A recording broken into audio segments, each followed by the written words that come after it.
Hi, I'm Danny Lipford. And I'm Chelsea Lipford Wolf. We're from Today's Homeowner TV. And we want to tell you how easy it is to control all of your lighting within your house or just about anywhere you go. And so many of the devices from Leviton are very do-it-yourself friendly.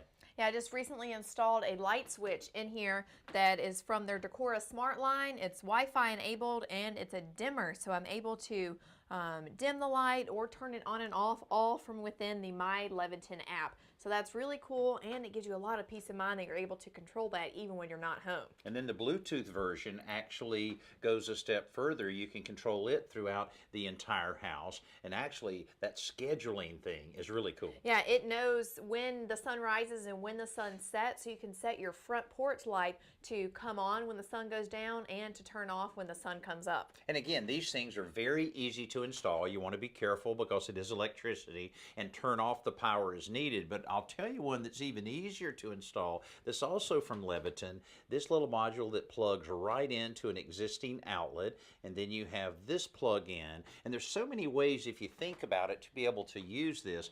Again, this is Wi-Fi enabled so that you'll be able to use your smartphone to control this from anywhere you may be. Chelsea used this just recently in her little boy's room, Gus. Yeah, and within the same app, I'm able to turn the lamp off in his room and then just turn it right back on without having to go into his room. There's so many ways that you can improve your lifestyle, get more control on any of your lighting devices within your house, and you can check it out at Leviton.com.